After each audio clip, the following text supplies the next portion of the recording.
Aries, thank you for joining me. This is your astrology for June 2016, and I have a really positive feeling about this month for you specifically, and I get a real sense of celebration here for this month. Now, there's a grand cross in the sky. A grand cross is four squares coming together to form this big square in the heavens, and it's always an area of real energy and friction, and you'll be motivated and pulled in lots of different directions. It started to form on the 26th of May, and it stays there for the duration of June, really. It kind of starts to fizzle out on the 27th, 28th of June, so you'll be feeling this all month. So there will be a great sense of spirituality and aspiring to connect. There'll also be a great desire to communicate. I think your antennas are going to be very much in receptive mode and in productive mode. So you're going to be taking information in, and you want to kind of reproduce information, and you've got your bit that you want to say. There's also going to be a focus on achieving your goals when it comes to work. And there may be a sense of limitation that you're not moving forward in the way you should, or things aren't happening quick enough. So you can see where this friction energy is coming from. There's going to be this almost manic desire to share and to learn and to express. And then maybe the real world may not be changing with you quick enough for your liking. On the 2nd of June, a grand trine is in your chart, and this really has another big influence until the 7th of June. So we've got a grand cross and a grand trine. These are major aspect patterns, and these are big. They're bombastic in terms of the energy, okay? So if you're hypersensitive, if you like things to be quiet and gentle, the beginning of June is going to feel loud and booming, and things are going to be happening very quickly. Now, this grand trine is in Earth, and it does sit there until the 7th of June, so the first week. And it will combine your desire to communicate now with practical matters in your working life, and you really want to regenerate things. So you have a certainty about what's going on, how you would like things to be, and you're the captain of the ship.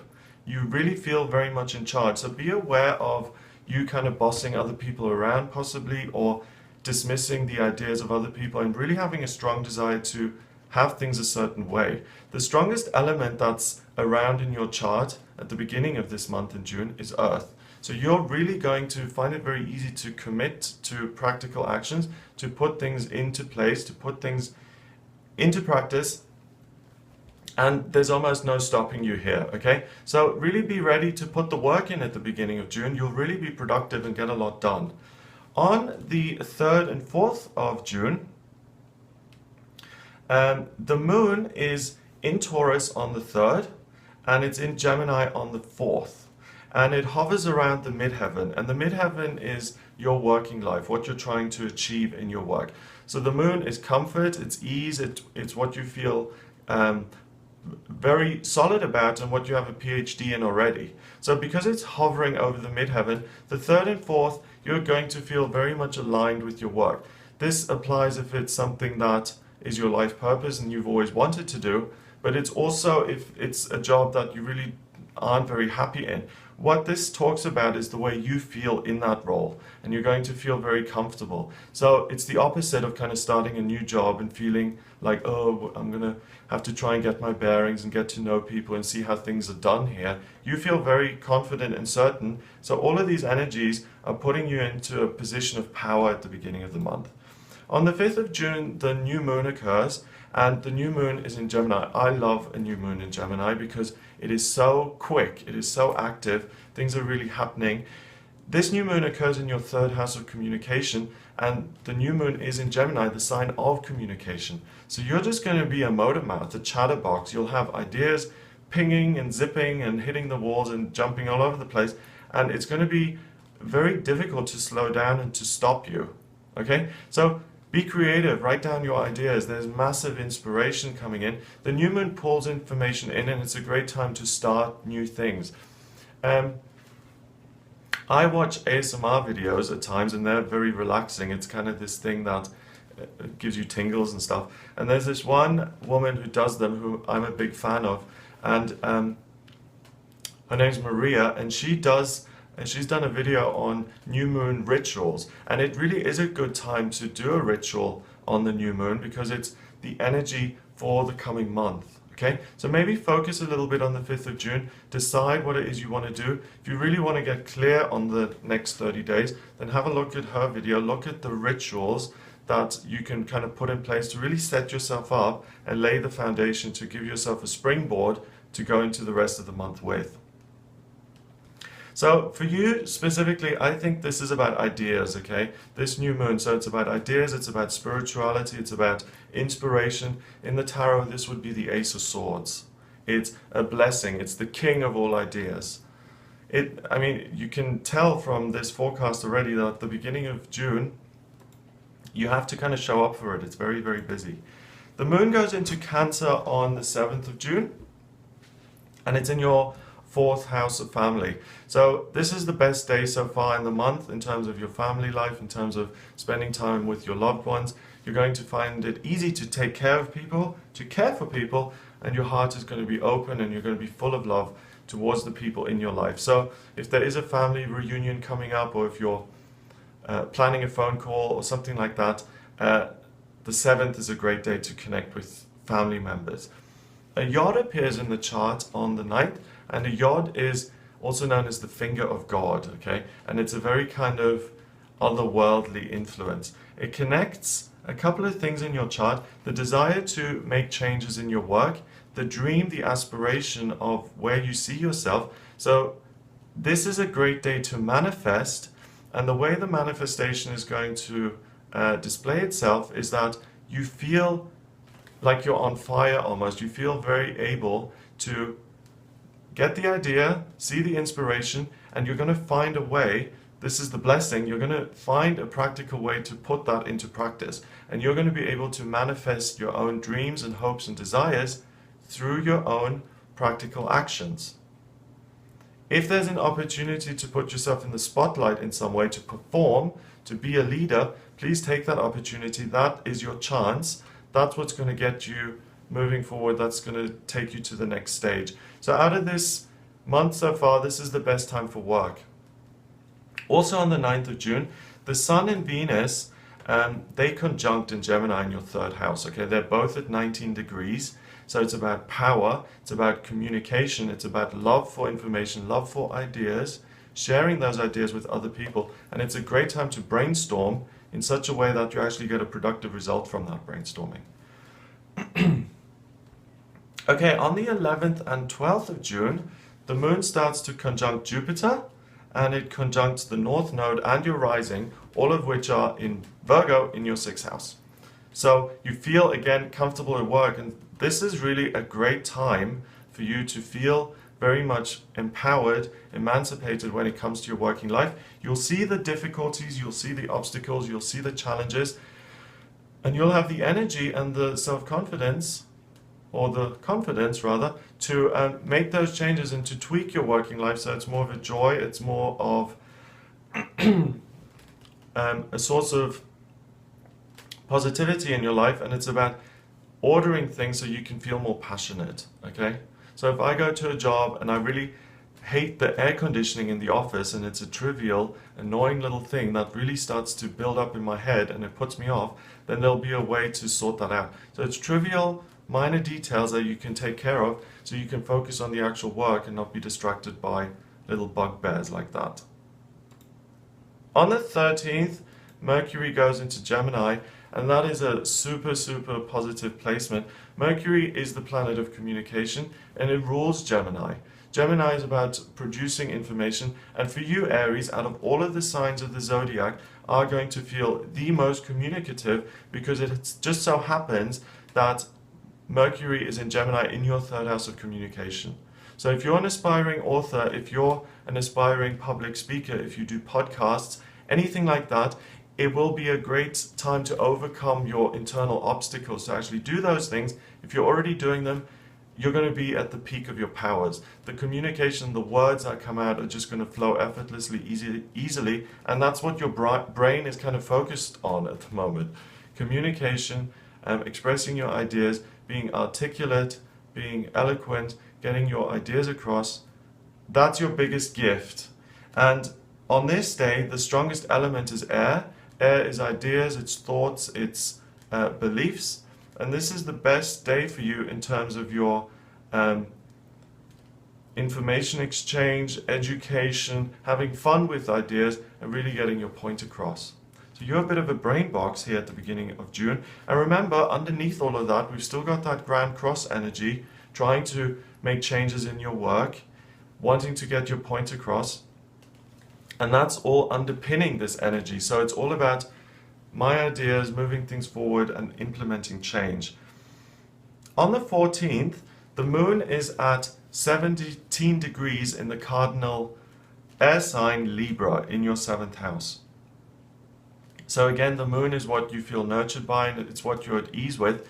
You're going to be able to take action. You're going to be massively empowered when it comes to harmonizing your relationships, making them better, or building new bridges. It's about taking action. It's about approaching the person you're interested in, saying, hey, it's a nice day today, isn't it? What do you think? And engaging or starting up a conversation and building a new connection between you and other people.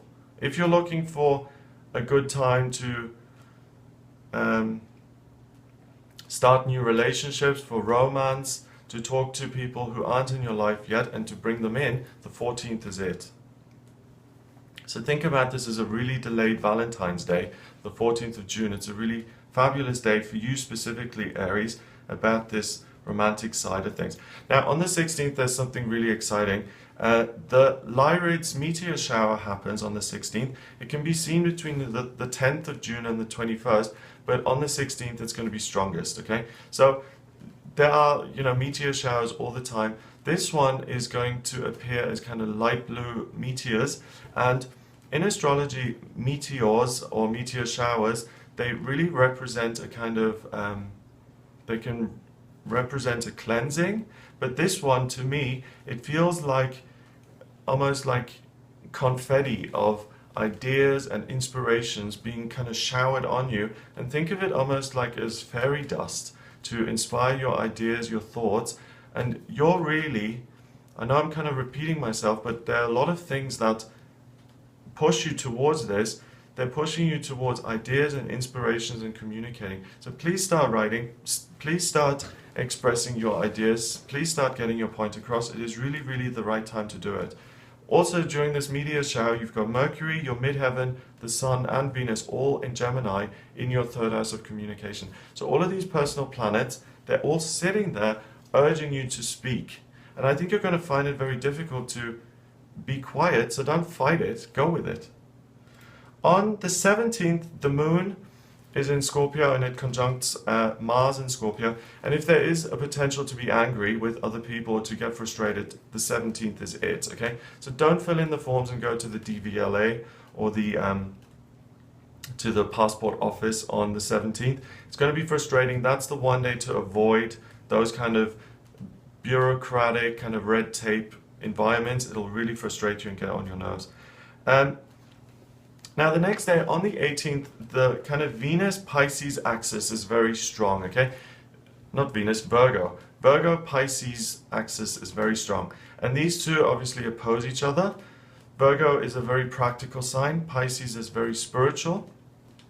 And there's a lot of energy going on between those two things. Now, for you specifically, look out for some sort of spiritual insight that comes via your work. You may become aware of some spiritual law or some sort of law that's at work in your own life on the 18th, and it comes through practical things that happen in your employment situation. Venus also goes into Cancer on this day, and it's in your 4th. The focus from on the 18th of June onwards becomes much more about family, loving family, taking care of people who are close to you. On the 20th, the full moon occurs, and that's in Sagittarius. Happens at the very top of your chart. So you have this desire now to break over, to knock over obstacles, to explore, to move things forward. And this desire to constantly keep pushing forward that you've had all month really explodes. And I think you might actually make some progress. It's also the summer solstice on this day. It's a pagan festival. It kind of ushers in this period now of the rulership of light.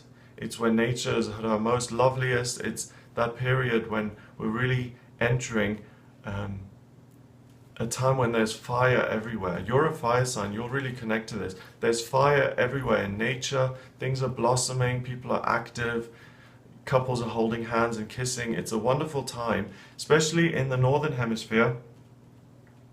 This is really the beginning of that short, period of time where people can be outside and wear t-shirts and really feel enthusiastic and active about the things that are going on.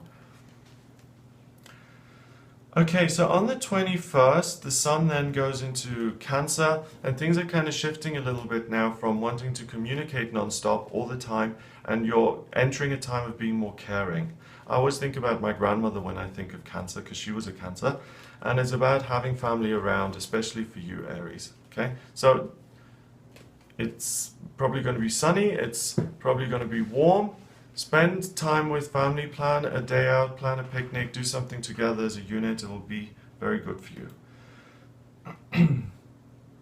On the 23rd and 24th, Mars begins to quincunx, which is 150 degrees away from Uranus. Uranus is in your first house in your sign, so you're going to feel very empowered, and you felt very empowered, but you may feel a little bit frustrated when it comes to getting your point across or getting institutions to see things your way, and especially if you're trying to get institutions or these groups of people to change the way they approach things, the way their procedures are. If you want to make some change to that, you can make changes because you're just so powerful, but it will be frustrating and it will kind of bring up that angry side, so just be aware of that. Mercury begins to conjunct your midheaven on the 3rd. This is the best day to sign contracts, to negotiate your salary, to ask for a promotion, to look at new projects that you can implement. Mercury was in retrograde last month, it's direct this month, and it's got the best connection with your working life on this day. The 27th sees the moon going into your sign of Aries. It's at 2 degrees, and the connection you have with yourself, with what you're trying to achieve and do, is going to be very, very powerful. And there may be a feeling of me versus them. You've had a lot of challenge from institutions this month, and you've really felt sure about the way you see things, and you've tried to push things through and get other people to change. And on this day, that is heightened even more. It becomes magnified. And I'm just trying to look at this here. I really think you should go with your gut, okay? If you feel this is a worthwhile cause, and if you can get behind something to really affect change, then do it. It will feel frustrating, but it'll be worthwhile because you can actually achieve things. But if you feel like, I've got enough going on, I don't want to take on, this whole David and Goliath situation, I just want to kind of communicate and focus on what I'm doing, then that's fine too, okay? So just kind of play that by ear a little bit. Whichever way you go, it may not feel comfortable, but you will be able to achieve a lot in June. It's a very productive month for you. A kind of grand trine appears at the end of the month, a grand trine-ish, because it's a little bit skew on one side. That appears here on the 29th of June. It's in water. And this is a great day to let go of any frustrations by focusing on your connection with Spirit, your connection with God, and focusing on your family relationships, okay? So you have a choice at the end of the month. Do I really do this? Do I fight the good fights when it comes to getting institutions to change their procedures? Or do I just have a day off and spend time in meditation or, going for a picnic with family members? Either way, you're going to be able to navigate this situation by listening to your feelings, and it's important to take practical action and to actually do something on this day. The month ends with Mercury going into Cancer here on the 30th of June. It's the last day of the month, and it's in your 4th house. So communication alters and shifts from being super manic and getting loads of ideas in and wanting to communicate everything. And now at the end of the month, you focus more on taking care of other people, again, being more nurturing. And that's been a gradual shift. So first, Venus went into the 4th, then the Sun, now Mercury is followed. So all of those personal planets have shifted from this communication sector to the family sector, and you'll start to notice that's the direction you're going as the month progresses, okay? So use the beginning of the month to get all of the ideas across, to write the book, to do the podcast, all of that stuff. The energy will start to falter as you move towards the end of the month, and it's important to make use of it at the beginning. So I hope that gives you an idea of what this month is going to look like. I get a very positive feeling, as I said before. I hope you have a great month. If you'd like a private reading with me, please get in touch via my website. It's gregoryscott.com. Order your reading there. Remember to subscribe to this channel. Also, if you would like your weekly astrology forecast, then like the Facebook page, because I do the weekly forecast on Facebook. It's facebook.com/GregoryScott444. I hope you have a wonderful month in June, and I'll speak to you soon.